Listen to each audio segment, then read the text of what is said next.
Hello everyone. आज के इस वीडियो में हम लोग motion in a straight line chapter के बहुत ही इंपॉर्टेंट पोर्शन के बारे में डिस्कस करेंगे, जिसमें हम लोग ग्राफ का एनालिसिस करेंगे। तो सबसे पहले हम लोग डिस्प्लेसमेंट टाइम ग्राफ की बात करते हैं। तो आप फिगर 1 में देख रहे हो, मैंने एक्स एक्सिस पे टाइम लिया है और वाई एक्सिस पे डिस्प्लेसमेंट लिया है, ठीक है। और टाइम जो है 0 से 10 सेकेंड तक गया है और जो डिस्प्लेसमेंट है वो है 0 से 10 मीटर में, ठीक है। तो इसमें जो फर्स्ट ऑब्जेक्ट है जब वो मोशन कर रहा है, तो आप ये ग्राफ देख रहे हो, फर्स्ट लाइन जो है, ठीक है।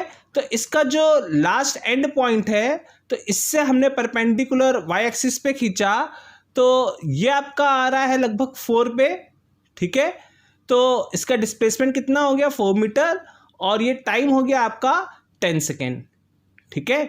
तो इसका मतलब अगर हमें इसकी वेलोसिटी की बात करनी होगी तो क्या होगा, डिस्प्लेसमेंट अपॉन टाइम। तो इसकी जो वेलोसिटी होगी 4/10 that is 0.4 metre per second. Same अगर हम सेकेंड ग्राफ की बात करें तो इसका डिस्प्लेसमेंट आप देख रहे हो, इसका डिस्प्लेसमेंट आ रहा है आपका near about 8 metre, okay. And ये टाइम कितना ले रहा है इसका, 10 सेकेंड। तो इसका जो वेलोसिटी आ जाएगा वो क्या होगा, 0.8 मीटर पर सेकेंड। इसी तरह से थर्ड वाले को देखोगे आप, तो इसका जो डिस्प्लेसमेंट आ रहा है डेट इज 9 आ रहा है, और इसका जो क्या कहते हैं टाइम आ रहा है वो आपका आ रहा है 6, ठीक है। तो 9/6 date is 1.5 metre per second, ठीक है। तो अब इस ग्राफ से हमारा जो रिजल्ट आया है, हम उससे कुछ चीज़ें पता लगा सकते हैं कि डिस्प्लेसमेंट टाइम ग्राफ में जो स्लोप होता है वो स्लोप क्या बताता है, वेलोसिटी, ठीक है। अगर आपको डिस्प्लेसमेंट टाइम ग्राफ दे रखा है तो अगर आप उसका स्लोप निकाल लोगे उस ग्राफ का, तो वो क्या बताएगा, वेलोसिटी, ठीक है। और अगर डिस्प्लेसमेंट टाइम ग्राफ में अगर कोई दो कर्व क्या कर रहे हो, एक दूसरे को कट कर रहे हो, तो कट करने पे वो जिस पॉइंट पे कट करेंगे वो टाइम क्या बताएगा, सेम टाइम बताएगा कि इस टाइम पे दोनों का डिस्प्लेसमेंट क्या है, सेम, ठीक है। तो ये क्या है, ग्राफ का जो हमारा एनालिटिक्स आएगा वो है, ठीक है। अब इसी तरीके से हम लोग सेकेंड ग्राफ की बात करें तो आप देख रहे हो यहाँ पे कि ये ग्राफ थोड़ा कर्व टाइप का जा रहा है, ठीक है। इसमें ये इक्वल टाइम में इक्वल डिस्प्लेसमेंट ट्रेवल नहीं कर रहा है। ये क्या कर रहा है, अलग अलग टाइम पे क्या हो रहा है, इसका डिस्प्लेसमेंट क्या है, अलग अलग जा रहा है। तो इट मीन्स इसका मतलब क्या हुआ कि अगर मेरा ग्राफ स्ट्रेट लाइन जा रहा है तो इट मीन्स मेरे बॉडी में क्या है, कांस्टेंट वेलोसिटी, ठीक है। अगर डिस्प्लेसमेंट टाइम ग्राफ में अगर ग्राफ कैसा हो, स्ट्रेट लाइन हो, तो इसका मतलब क्या है, उस बॉडी में क्या है, कांस्टेंट वेलोसिटी। और अगर उसमें कुछ कर्व आ रहा है तो इससे हम ये पता लगा सकते हैं, इसका मतलब क्या है कि उस बॉडी में एक एक्सेलरेशन है, ठीक है। उस बॉडी में क्या होगा, एक्सेलरेशन होगा, कांस्टेंट वेलोसिटी नहीं होगा, वेलोसिटी चेंज हो रही होगी तभी तो उसमें कर्व आया है। तो इसका मतलब क्या है, वहाँ पे क्या होगा, एक्सेलरेशन होगा, ठीक है। और इसके बाद थर्ड पॉइंट देखिए, an object undergoing constant acceleration traces the portion of parabola. और जब हमारा डिस्प्लेसमेंट टाइम ग्राफ में अगर हम कांस्टेंट एक्सेलरेशन को रिप्रेजेंट करते हैं तो उसमें कुछ ना कुछ पैराबोला फॉर्म होता है। तो देखिए कर्व बन रहा है, तो ये क्या बता रहा है कि इसमें कुछ ना कुछ पैराबोलिक पार्ट है, ठीक है। अब अगर हम लोग अपने थर्ड फिगर की बात करें तो थर्ड फिगर में आप देख रहे हो कि यहाँ पे जो डिस्प्लेसमेंट टाइम ग्राफ है, इनिशियली क्या हो रहा है, जैसे जैसे टाइम बढ़ रहा है ये पैराबोलिक ये इंक्रीज कर रहा है, फिर इसके बाद फिर ये डिक्रीज करने लगा डिस्प्लेसमेंट टाइम, लेकिन इंक्रीज हो रहा है, लेकिन डिस्प्लेसमेंट क्या हो रहा है, डिक्रीज कर रहा है। फिर ये क्या होने लगता है, जैसे जैसे टाइम इंक्रीज कर रहा है वैसे वैसे डिस्प्लेसमेंट भी क्या होने लग रहा है, इंक्रीज होने लग रहा है, ठीक है। तो आपको पता है कि डिस्प्लेसमेंट क्या होता है, इंक्रीज भी कर सकता है, डिक्रीज भी कर सकता है, ये हम लोगों ने अभी थ्योरी में पढ़ा था, ठीक है। तो अब अगर मुझे कई बार पूछा जाता है इस ग्राफ के थ्रू ही अगर हमें एवरेज वेलोसिटी और इंस्टेंटेनियस वेलोसिटी की बात पूछे अगर हमसे, तो हम ये आराम से पता लगा सकते हैं। सिंपली अगर हमसे एवरेज वेलोसिटी के बारे में पूछे तो हम क्या करेंगे, इस ग्राफ का इनिशियल पॉइंट लेंगे और एंड पॉइंट लेंगे, और इन दोनों पॉइंट को हम क्या कर देंगे, ज्वाइन करा देंगे, ठीक है। तो ये जो हमने लाइन जो हमने ड्रॉ, जो एंड पॉइंट को हमने ज्वाइन कराया है, तो ये जो लाइन बनी है स्ट्रेट लाइन, इस स्ट्रेट लाइन का जो स्लोप होगा वो स्लोप आपको एवरेज वेलोसिटी देगा। ठीक है, तो ये जो लाइन है, फिर से सुन लीजिए, ये जो लाइन है इस लाइन का स्लोप क्या बताएगा आपको, एवरेज वेलोसिटी। और अगर हमें इस ड्यूरिंग द मोशन अगर हमें इंस्टेंटेनियस वेलोसिटी की बात करें तो किसी भी पॉइंट पे, सपोज करो मुझे इस पॉइंट पे अगर आपको वेलोसिटी इंस्टेंटेनियस वेलोसिटी बताना है तो यहां पे हम क्या कर देंगे, एक स्लोप, एक टेंजेंट ड्रॉ कर देंगे। तो वो जो टेंजेंट आएगा वो क्या बता देगा आपको, इंस्टेंटेनियस वेलोसिटी। अब सपोज करो इस पॉइंट पे आपको इंस्टेंटेनियस वेलोसिटी बताना है तो हम यहाँ पे क्या कर देंगे, एक टेंजेंट ड्रॉ कर देंगे। तो वो टेंजेंट क्या बताएगा, इसका इंस्टेंटेनियस वेलोसिटी। ठीक है, तो ये था कुछ ओवरव्यू आपका डिस्प्लेसमेंट टाइम ग्राफ का। ठीक है, अब अगर हम लोग वेलोसिटी टाइम ग्राफ की बात करें तो यहाँ पे मैंने जो फर्स्ट फिगर आप उसको देखोगे तो वाई एक्सिस पे मैंने वेलोसिटी लिया है और एक्स एक्सिस पे मैंने टाइम लिया है। ठीक है, तो जो टाइम है वो 10 सेकेंड तक गया है और जो वेलोसिटी है वो 10 मीटर पर सेकेंड तक गया है। ठीक है, तो आप जब पहला ऑब्जेक्ट का जो पहला ग्राफ देख रहे हो वो क्या है, straight line parallel to X axis है।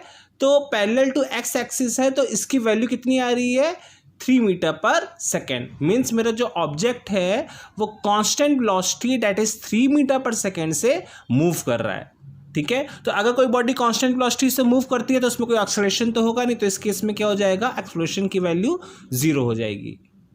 ठीक है, सेम जो मेरा सेकंड केस मैंने लिया है तो यहाँ पे क्या हो रहा है, कांस्टेंट वेलोसिटी किससे मूव कर रहा है, 6 मीटर पर सेकेंड से। थर्ड केस में किस वेलोसिटी से मूव कर रहा है, 9 मीटर पर सेकेंड की वेलोसिटी से ये मूव कर रहा है।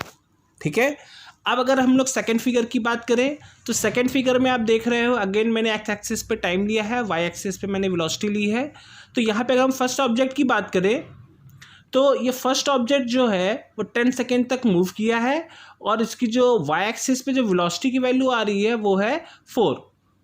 ठीक है, तो यहाँ पे अगर हम इसके एक्सेलरेशन की बात करें तो एक्सेलरेशन कितना हो जाएगा, that is velocity change in velocity upon time. तो वो कितना हो जाएगा, 4/10। ठीक है, तो 4/10 हो गया तो इसकी एक्सेलरेशन कितना आ गया, 0.4 metre per second square. Same अगर हम सेकेंड वाले स्लोप की बात करें, सेकेंड वाले ग्राफ की, तो इसका स्लोप कितना हो जाएगा, that is y upon X. तो y है आपका 8 मीटर पर सेकेंड और x हो गया आपका 10, तो ये हो जाएगा आपका 0.8 मीटर पर सेकेंड स्क्वायर। तो ये क्या हो गया इसका एक्सेलरेशन। थर्ड केस में क्या हो गया, इसका स्लोप अगर हम फाइंड आउट करेंगे तो स्लोप क्या बता देगा, एक्सेलरेशन बता देगा। तो स्लोप में y की वैल्यू है आपकी 9 मीटर पर सेकेंड और टाइम है आपका 6 सेकेंड। सो इसकी वैल्यू हो जाएगी 1.5 मीटर पर सेकेंड स्क्वायर। ठीक है, अब इस ग्राफ में जो हमारा मेन ऑब्जेक्टिव है कि यहाँ पे जो मेरा वेलोसिटी है, वेलोसिटी टाइम ग्राफ, इसमें जो ग्राफ आ रहा है वो एक स्ट्रेट लाइन आ रही है। ठीक है, तो स्ट्रेट लाइन ये इंप्लाई कर रहा है कि मेरी जो बॉडी में एक्सेलरेशन होगा वो कैसा होगा, यूनिफॉर्म एक्सेलरेशन। ठीक है, क्लियर है। ठीक है, अब अगर हम थर्ड केस की बात करें वेलोसिटी टाइम ग्राफ में तो यहाँ पे एक बॉडी का जो वेलोसिटी है वो क्या हो रही है, पहले टाइम इंक्रीज हो रहा है, वेलोसिटी इंक्रीज हो रही है, इंक्रीज हो रही है, इंक्रीज हो रही, इसके बाद क्या हो रहा है, वेलोसिटी डिक्रीज होने लग रही है, डिक्रीज हो रही है, फिर इसके बाद फिर टाइम के बाद क्या होने लग रहा है, इसकी वेलोसिटी क्या हो रही है, इंक्रीज हो रही है। ठीक है, तो इसमें जो वेलोसिटी चेंज है वो अनइवन है।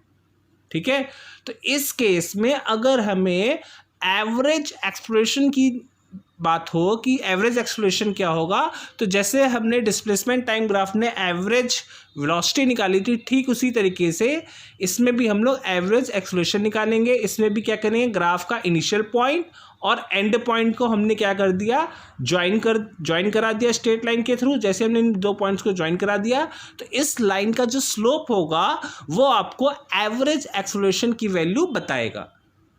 ठीक है, और अगर हमसे ये पूछा जाए कि इस कर्व के किसी पर्टिकुलर पॉइंट पे, किसी टाइम पे अगर हमसे इंस्टेंटेनियस एक्सेलरेशन की वैल्यू पूछेगा तो उस पॉइंट पे अगर हम टेंजेंट ड्रॉ कर देंगे तो वो जो टेंजेंट होगा वो हमें इंस्टेंटेनियस एक्सेलरेशन की वैल्यू दे देगा। ठीक है, तो अब ये जो वेलोसिटी टाइम ग्राफ था इससे हमारा जो रिजल्ट निकल के आया तो हम लोग उसकी बात करते हैं। तो स्लोप जो होता है वेलोसिटी टाइम ग्राफ का वो स्लोप किसके इक्वल होता है, एक्सेलरेशन के इक्वल होता है, ये भी क्लियर है। सेकंड पॉइंट क्या बता रहा है, straight line implies uniform acceleration, ठीक है। स्ट्रेट लाइन अगर जा रही है तो इसका मतलब क्या है, जैसे सेकेंड वाले में देखिए स्ट्रेट लाइन जा रही थी, तो ये क्या बता रहा है कि इसमें क्या है, यूनिफॉर्म एक्सेलरेशन। अगर इसका स्लोप नहीं होगा तो इसमें क्या होगा, जीरो एक्सेलरेशन होगा। Curve line implies that non uniform acceleration, जैसे थर्ड वाले फिगर में कर्व बता रहा है तो इसका मतलब क्या हुआ कि यहाँ पे नॉन यूनिफॉर्म एक्सेलरेशन है। फिर आपका फोर्थ पॉइंट है, an object undergoes constant acceleration traces a straight line. Constant acceleration के केस में क्या होगा, स्ट्रेट लाइन आएगी, ये भी क्लियर है। अब अगर दो कर्व एक दूसरे को कहीं पे मीट करते हैं तो इसका मतलब क्या हुआ कि उस पर्टिकुलर टाइम पे दोनों ऑब्जेक्ट की वेलोसिटी क्या होगी, सेम, ठीक है। और ये पॉइंट बहुत ही इंपॉर्टेंट है, ठीक है। अगर आपको वेलोसिटी टाइम ग्राफ में अगर आपसे पूछा जाए कि उसने कितना डिस्प्लेसमेंट किया तो उसके अंदर का एरिया अगर आप निकाल लोगे तो वो क्या बताएगा, डिस्प्लेसमेंट की वैल्यू, ठीक है। तो वेलोसिटी टाइम ग्राफ में एरिया अंडर द कर्व क्या बताता है, डिस्प्लेसमेंट की वैल्यू। ये बहुत ही ध्यान रखिएगा, काफ़ी न्यूमेरिकल्स में आता है। अब हम लोग एक्सेलरेशन टाइम ग्राफ की बात करते हैं। तो एक्सेलरेशन टाइम ग्राफ में हम लोग एक्सेलरेशन को हम लोग वाई एक्सिस पे लेते हैं और टाइम को हम लोग एक्स एक्सिस पे लेते हैं, ठीक है।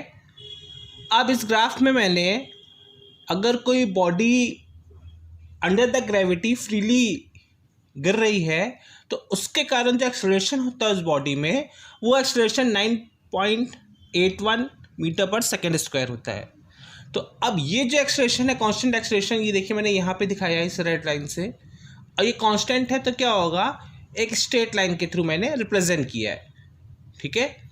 ठीक है, एक दूसरा एग्जांपल लेते हैं कि अगर एक कोई कार है और वो क्या हो रही है, 0 to 60 की स्पीड एक्वायर कर रही है, तो उसका जो एक्सेलरेशन होगा वो क्या होगा, कांस्टेंट एक्सेलरेशन से अगर वो मूव कर रही है तो वो भी क्या होगा, एक स्ट्रेट लाइन से हमने रिप्रेजेंट किया है, ठीक है। इसके बाद आप लोग ये राइट हैंड साइड पे आप लोग दूसरा ग्राफ देख रहे हो जिसमें मैंने क्या किया है कि ये जितना भी जो बॉडी कांस्टेंट एक्सेलरेशन से गिर रही है अंडर द ग्रेविटी, उसके अंदर का हमने एरिया मतलब एरिया ये शेडेड किया है। फिर ये जो कार मेरा मूव कर रही थी उसका एरिया हमने शेडेड किया है, क्योंकि लास्ट वाला जो हम लोगों ने वेलोसिटी टाइम ग्राफ का जो कर्व देखा था उसमें भी हमने क्या निकाला था, एरिया। तो अब हम देखते हैं कि ये जो मेरा एक्सेलरेशन टाइम ग्राफ है ये हमें क्या क्या डाटा देता है। तो सबसे पहला जो आता है कि स्लोप इज मीनिंगलेस, ठीक है। मतलब एक्सेलरेशन टाइम ग्राफ पे स्लोप कुछ भी नहीं बताएगा, ठीक है। जैसे क्या कहते हैं, वेलोसिटी टाइम ग्राफ में हमारा कुछ डाटा दे रहा था, डिस्टेंस टाइम ग्राफ में दे रहा था, लेकिन उसी तरह लेकिन एक्सेलरेशन टाइम ग्राफ में कोई भी डाटा नहीं देगा। दूसरा क्या है कि when to curves coincide the two objects have the same acceleration at that time. अगर हमारे एक्सेलरेशन टाइम कर्व में अगर टू कर्व क्या करें, कोइंसाइड करें, इट मीन्स क्या होगा कि ये दोनों ऑब्जेक्ट जो है सेम एक्सेलरेशन पे होंगे उस टाइम पे, ठीक है। फिर थर्ड जो हमारा पॉइंट आ रहा है कि अगर कोई ऑब्जेक्ट हमारा कांस्टेंट एक्सेलरेशन से मूव कर रहा है तो वो क्या होगा, एक हॉरिजॉन्टल लाइन से रिप्रेजेंट होता है, ठीक है। जीरो स्लोप क्या होगा कि मोशन क्या हो रहा है, कांस्टेंट एक्सेलरेशन भाई, क्योंकि अगर स्ट्रेट लाइन होगी तो इसमें भी एक्सेलरेशन जो स्लोप होगा वो क्या होगा, जीरो होगा, ठीक है। तो जीरो स्लोप क्या बताता है, कांस्टेंट एक्सेलरेशन। और लास्ट पॉइंट जो है हमारे बहुत ही इंपॉर्टेंट है, the area under the curve is equal to the change in velocity. अगर हमने एक्सेलरेशन टाइम ग्राफ में कर्व के अंडर का एरिया निकाला है तो वो क्या बताएगा हमें, चेंज इन वेलोसिटी, ठीक है। ये इसकी वैल्यू दे देगा, ठीक है। कई बार न्यूमेरिकल्स आते हैं उनमें क्वेश्चंस पूछते हैं तो उस क्वेश्चंस को हम लोग इन्हीं डाटा के थ्रू सॉल्व करते हैं। तो ये जो आज मैंने मोशन इन स्ट्रेट लाइन में displacement time graph, velocity time graph, acceleration time graph का जो डाटा जो आपका इंफॉर्मेशन शेयर की है बहुत ही इम्पॉर्टेंट है। बहुत सारे कंपटीशन में, आपके एग्ज़ाम्स में बहुत पूछा जाता है। I hope you like this video. Thank you very much. If you like this video, please click subscribe to watch more such videos. Thanks for watching.